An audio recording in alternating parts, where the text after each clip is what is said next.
समय कितना भी बुरा हो, बस ये दो बातें याद रखना। एक बार एक बहुत ही दुखी व्यक्ति एक महात्मा के पास आकर कहता है, मैं अपने जीवन से बहुत दुखी हूँ। मैं अपनी बीवी, बच्चों और अपने परिवार को भी खुश नहीं रख सकता। मैं अपने लिए भी कुछ नहीं कर पा रहा। कभी कभी तो मुझे अपनी जिंदगी को खत्म कर देने के भी ख्याल आते हैं। आप इतनी साधनाएं करते हैं, इतनी तपस्या करते हैं, क्या आप मुझे कोई ऐसा मार्ग बता सकते हैं जिससे मैं अपने बुरे वक्त से बाहर आ सकूं?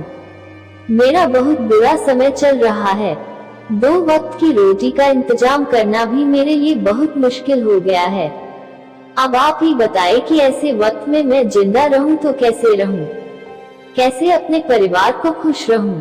कृपया करके कोई साधारण सा तरीका बताने की अनुकंपा करें ताकि मैं आसानी से समझ सकूं, क्योंकि मैं बहुत पढ़ा लिखा नहीं हूं।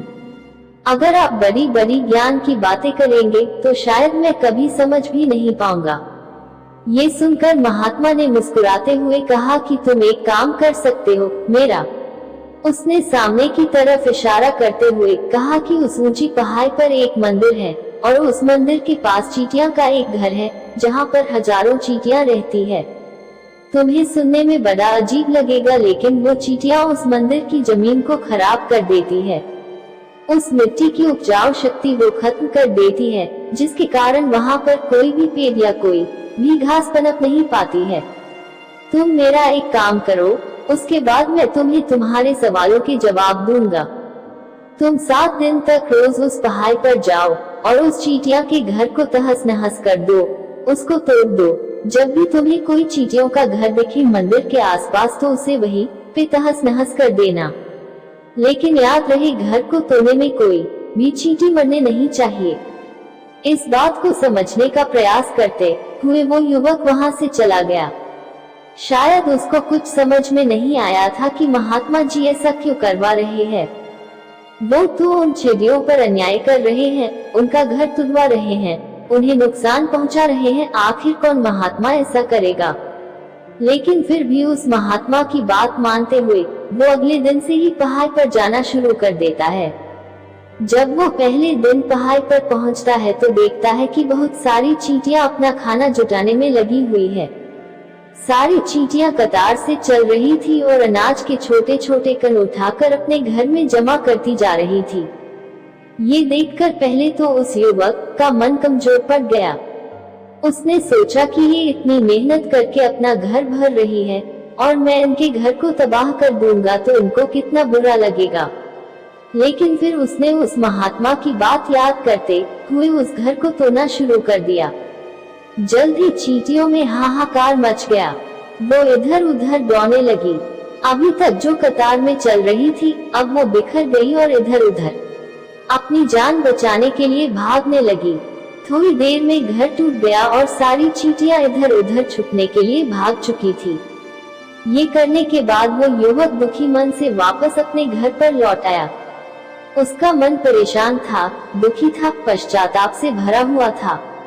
फिर उसने अपने बिस्तर में रात में लेटे लेटे ही सोचा कि अब तो उन चींटियों का घर तबाह हो चुका है। अब वह वापस जाने से क्या प्रयोजन है? अब क्या फायदा होगा? क्योंकि चींटियों का घर तहस नहस करने के लिए महात्मा जी ने कहा था, जो मैं कर चुका हूँ। लेकिन फिर कुछ सोचकर अगले दिन उसने फिर से जाने का निश्चय किया और अगले दिन सुबह सुबह उठकर वो वापस उसी पहाड़ पर पहुँच जाता है।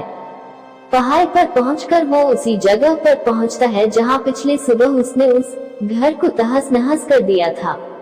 लेकिन वो ये देखकर चौंक जाता है कि उन चींटियों ने फिर से अपना घर उसी जगह पर बना लिया था। वो तो उन चींटियों पर अन्याय कर रहे हैं, उनका घर तुड़वा रहे हैं, उन्हें नुकसान पहुंचा रहे हैं। आखिर कौन महात्मा ऐसा करेगा? लेकिन फिर भी उस महात्मा की बात मानते हुए वो अगले दिन से ही पहाड़ पर जाना शुरू कर देता है। जब वो पहले दिन पहाड़ पर पहुंचता है तो देखता है कि बहुत सारी चींटियां अपना खाना जुटाने में लगी हुई है। सारी चींटियां कतार से चल रही थी और अनाज के छोटे छोटे कण उठाकर अपने घर में जमा करती जा रही थी। ये देखकर पहले तो उस युवक का मन कमजोर पड़ गया। उसने सोचा कि ये इतनी मेहनत करके अपना घर भर रही है और मैं इनके घर को तबाह कर दूंगा तो इनको कितना बुरा लगेगा। लेकिन फिर उसने उस महात्मा की बात याद करते हुए उस घर को तोड़ना शुरू कर दिया। जल्द ही चींटियों में हाहाकार मच गया। वो इधर उधर दौड़ने लगी। अभी तक जो कतार में चल रही थी, अब वो बिखर गई और इधर उधर अपनी जान बचाने के लिए भागने लगी। थोड़ी देर में घर टूट गया और सारी चींटियां इधर उधर छुपने के लिए भाग चुकी थी। ये करने के बाद वो युवक दुखी मन से वापस अपने घर पर लौट आया। उसका मन परेशान था, दुखी था, पश्चाताप से भरा हुआ था। फिर उसने अपने बिस्तर में रात में लेटे लेटे ही सोचा कि अब तो उन चींटियों का घर तबाह हो चुका है। अब वह वापस जाने से क्या प्रयोजन है, अब क्या फायदा होगा, क्योंकि चींटियों का घर तहस नहस करने के लिए महात्मा जी ने कहा था, जो मैं कर चुका हूँ। लेकिन फिर कुछ सोचकर अगले दिन उसने फिर से जाने का निश्चय किया और अगले दिन सुबह सुबह उठकर वो वापस उसी पहाड़ पर पहुँच जाता है। पहाड़ पर पहुंचकर वो उसी जगह पर पहुंचता है जहां पिछले सुबह उसने उस घर को तहस नहस कर दिया था। लेकिन वो ये देखकर चौंक जाता है कि उन चींटियों ने फिर से अपना घर उसी जगह पर बना लिया था और अब वो फिर से अपने घर के लिए सामान इकट्ठा करने में जुटी हुई थी। उस आदमी को देखकर लगा कि ये चींटियां कितनी मूर्ख है। इनको पता है कि कल ही इनका घर इसी जगह पर तबाह किया गया है और उसी जगह पर उन्होंने अपना नया घर भी बना लिया। और ये सोचकर वो आदमी हंसने को हुआ, लेकिन फिर से महात्मा की बात याद करते हुए उसने उन चींटियों का घर फिर से तबाह करना शुरू कर दिया। फिर से उन चींटियों में हलचल मच गई और थोड़ी देर में वो चींटियां इधर उधर अपनी जान बचाने के लिए भागने लगी। कुछ ही देर में उनका घर फिर से नष्ट हो गया और वो युवक थोड़ा संतोष के भाव से कि इस बार तो मैंने अच्छी तरह से उस घर को तबाह कर दिया है। अब तो वो चिड़िया यहाँ पर अपना घर बना ही नहीं पाएगी। इसीलिए जाने से पहले उसने उस घर पर ठंडा पानी भी डाल दिया ताकि चींटियां वहाँ पर अपना घर न बना सके। और इस तरह अपना कर्म पूरा करके वो युवक फिर से अपने घर लौट आया। आज रात में सोते वक्त फिर से वो इंसान यही सोच रहा था कि क्या महात्मा ये सही काम करवा रहे हैं। क्या किसी का घर तबाह करना किसी सिद्ध पुरुष को शोभा देता है? क्या हो अगर वो महात्मा सिद्ध पुरुष हो ही ना? क्या होगा अगर वो मुझे बेवकूफ बना रहे हों? लेकिन फिर उसने निश्चय किया कि मैं अपने काम को पहले पूरा कर लेता हूँ, उसके बाद ही पता चलेगा कि महात्मा मुझसे ऐसा क्यों करवा रहे थे। और यही सोचकर वो रात में सो जाता है। अगले दिन सुबह उठकर वो फिर से उसी पहाड़ की ओर निकल जाता है।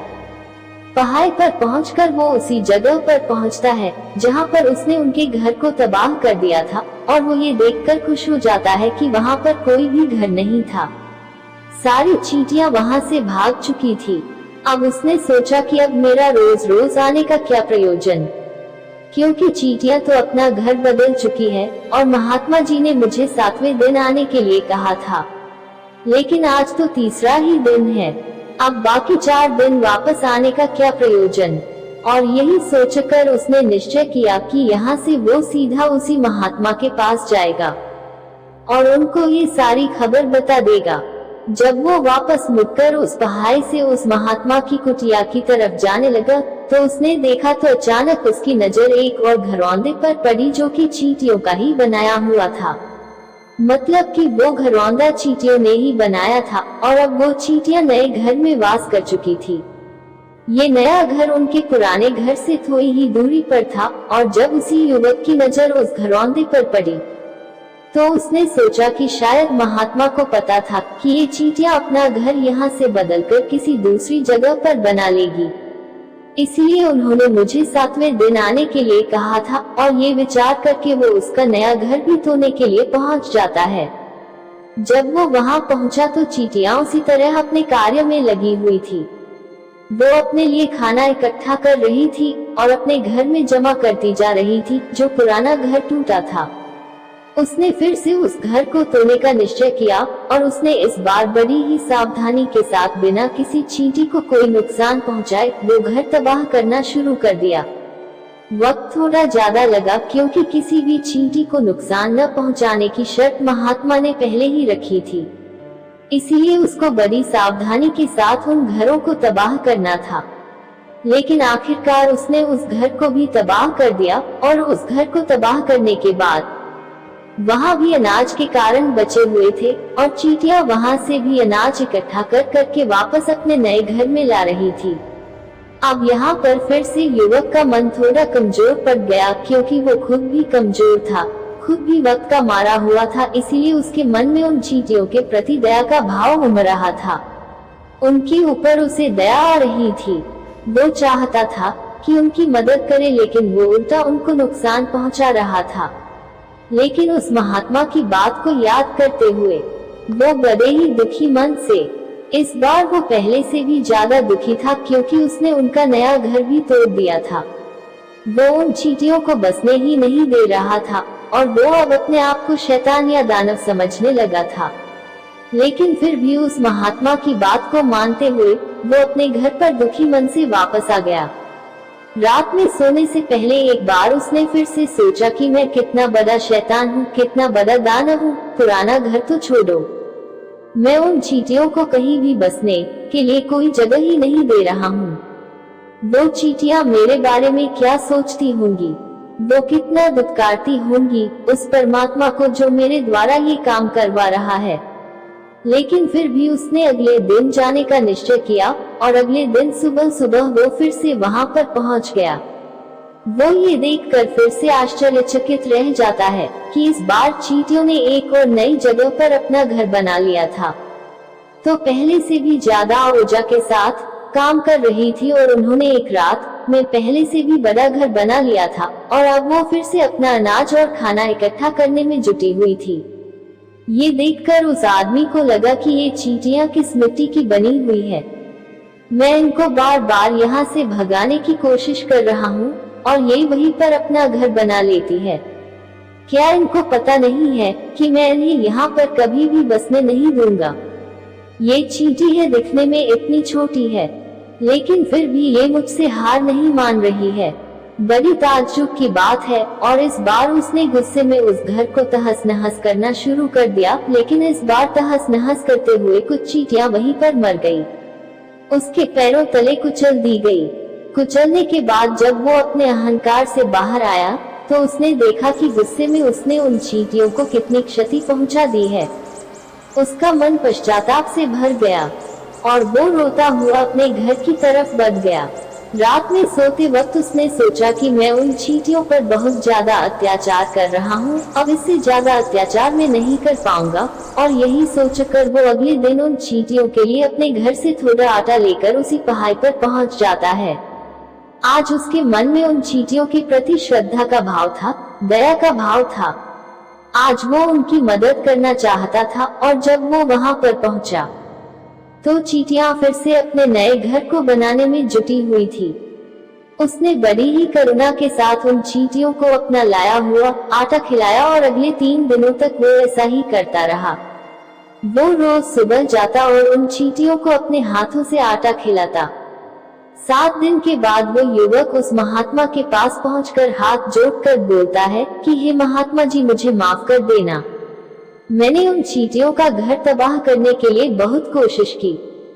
मैंने उनका घर तबाह किया भी, एक बार नहीं 4 बार मैंने उनका घर तोड़ा।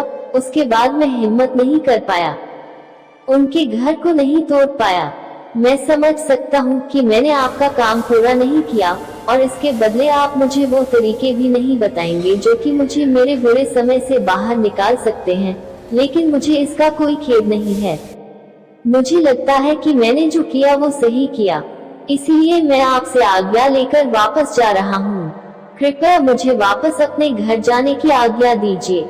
ये सुनकर महात्मा ने मुस्कुराते हुए कहा कि अरे बेटा, कहाँ चल दिए, रुको तो सही, जलपान तो कर लो, थोड़ी देर ठहर जाओ, उसके बाद चले जाना। और ये कहकर वो महात्मा उस युवक के लिए पानी लेकर आते हैं। पानी पिलाने के बाद महात्मा उस युवक से पूछते हैं कि तुम मुझे ये बताओ कि आखिर तुम उन चींटियों का घर तबाह क्यों नहीं कर सके। वो चींटियां तो छोटी छोटी है, और तुम इतने विशालकाय हो, फिर भी तुम उन छोटी छोटी चींटियों का घर तबाह नहीं कर पाए। कहा है तुम्हारी शक्ति, तुम्हारा बाहुबल। इसका जवाब देते हुए उस युवक ने कहा कि हे महात्मा, मैंने उन चींटियों का घर तबाह कर दिया था। बार बार किया था। एक बार तो अपने गुस्से में उन चींटियों को भी मैंने हानि पहुंचा दी थी, लेकिन जिस दिन मैंने उनको हानि पहुंचाई, उसी दिन मेरे को लगा कि मैं इनको क्यों हानि पहुंचा रहा हूँ, क्यों इनको इतनी तकलीफ दे रहा हूँ, और उसी दिन से मैंने उनको क्षति पहुंचाने की बजाय, नुकसान पहुंचाने की बजाय उनकी सहायता करनी शुरू कर दी। ये सुनकर उस महात्मा ने कहा कि यही तो सीखने की बात है। एक छोटी सी चींटी हमें जीवन का संदेश दे जाती है। मैंने तुम्हें उन चींटियों का घर तबाह करने के लिए नहीं भेजा था, मैंने तुम्हें भेजा था ताकि तुम उन चींटियों से कुछ सीख ले सको। तुम्हें क्या सीख मिली उन चींटियों से, क्या मुझे बता सकते हो? ये सुनकर उस युवक ने पूरी कहानी बयां कर दी। पूरी कहानी सुनने के बाद महात्मा ने मुस्कुराते हुए कहा कि बेटा, पहली सीख जो इन चींटियों से लेने की थी वो ये थी कि तुमने कितनी ही बार उनके घर को तोड़ने की कोशिश की, कितनी ही बार प्रयास किया कि उनका घर तबाह हो जाए, लेकिन वो हर बार अपना नया घर बना लेती थी। उन्होंने कभी भी हार नहीं मानी। अगर वो हार मान लेती तो वो चींटियां तुम्हें वहाँ पर नहीं मिलती। जीवन कार्यशीलता का नाम है, लेकिन हम मनुष्य एक दो बार हार मिलने पर ही टूट जाते हैं, हताश हो जाते हैं और फिर जीवन में प्रयास ही नहीं करते। और कुछ लोग तो अपनी जिंदगी को खत्म करने पर उतारू हो जाते हैं। लेकिन जानवरों में तुमने एक बात देखी होगी कि वो अपना जीवन खुद से, स्वयं से कभी खत्म कर ही नहीं सकते हैं। तुमने कभी नहीं सुना होगा कि किसी जानवर ने आत्महत्या कर ली, चाहे वो जानवर कितना ही भूखा क्यों ना हो, कितना ही दुखी क्यों ना हो, लेकिन वह अपने जीवन के लिए हमेशा संघर्ष करता रहता है। लेकिन वहीं पर दूसरी तरफ हम मनुष्य एक दो बार हताश होने पर ही अपना जीवन खत्म कर लेते हैं।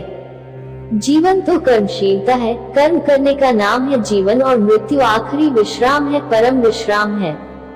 इसीलिए मृत्यु से पहले कर्म करना कभी मत छोड़ना, क्योंकि मृत्यु के बाद तो तुम परम विश्राम में चले ही जाओगे। तो उससे पहले कर्म करना क्यों छोड़ रहे हो, क्यों हताश हो रहे हो? अगर तुम्हारा एक घर टूट गया है तो दूसरा घर बनाने का प्रयास करो, कोशिश करो, और कोशिश करने वालों की कभी हार नहीं होती। ये तुम उन चींटियों से देख चुके हो।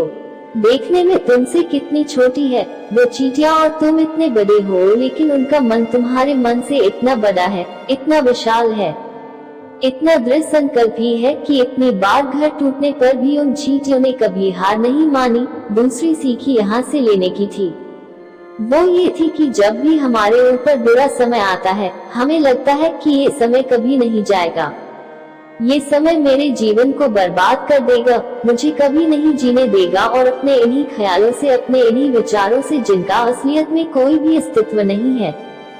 देखने में तुमसे कितनी छोटी है वो चींटियां और तुम इतने बड़े हो, लेकिन उनका मन तुम्हारे मन से इतना बड़ा है, इतना विशाल है, इतना दृढ़ संकल्पी है कि इतनी बार घर टूटने पर भी उन चींटियों ने कभी हार नहीं मानी। दूसरी सीख यहाँ से लेने की थी, वो ये थी कि जब भी हमारे ऊपर बुरा समय आता है, हमें लगता है कि ये समय कभी नहीं जाएगा, ये समय मेरे जीवन को बर्बाद कर देगा, मुझे कभी नहीं जीने देगा, और अपने इन्हीं ख्यालों से, अपने इन्हीं विचारों से, जिनका असलियत में कोई भी अस्तित्व नहीं है, वो सिर्फ विचार है, और वही विचार हमारे मन को दुखी कर देते हैं, और इसीलिए हम प्रयास करना भी छोड़ देते हैं। लेकिन तुम खुद सोचो कि बार बार प्रकृति हमें क्षति पहुंचाएगी, नुकसान पहुंचाएगी, लेकिन कब तक पहुंचाएगी? अगर हम बार बार फिर से उठ के फिर से नया प्रयास करते रहेंगे, तो प्रकृति भी हमारे सामने घुटने टेक देगी, और वो भी एक दिन हमारे ऊपर दयावान हो जाएगी, कृपालु हो जाएगी, और वो हमें सब कुछ देने लगेगी जिसकी हमने कभी कामना की थी। तुमने खुद देखा कि तुम उन चींटियों को तबाह करने के लिए पहुंचे थे, लेकिन बाद में तुम ही उन चिड़ियों को अनाज और आटा देने लगे, तुम ही उन पर कृपालु हो गए। क्यों हुए? क्योंकि तुमने देखा कि वो चींटियां हार ही नहीं मान रही है। इसी तरह अगर तुम भी अपने जीवन में कभी हार नहीं मानोगे, तो एक ना एक दिन ये प्रकृति तुम्हें वो सब कुछ देगी जो तुम अपने जीवन में पाना चाहते थे। इसीलिए दो सीख याद रखना, कर्मशीलता कार्य करते जाना, और दूसरा कि एक ना एक दिन प्रकृति तुम्हारी उस कर्म का परिणाम तुम्हें जरूर देगी। आपको ये कहानी कैसी लगी?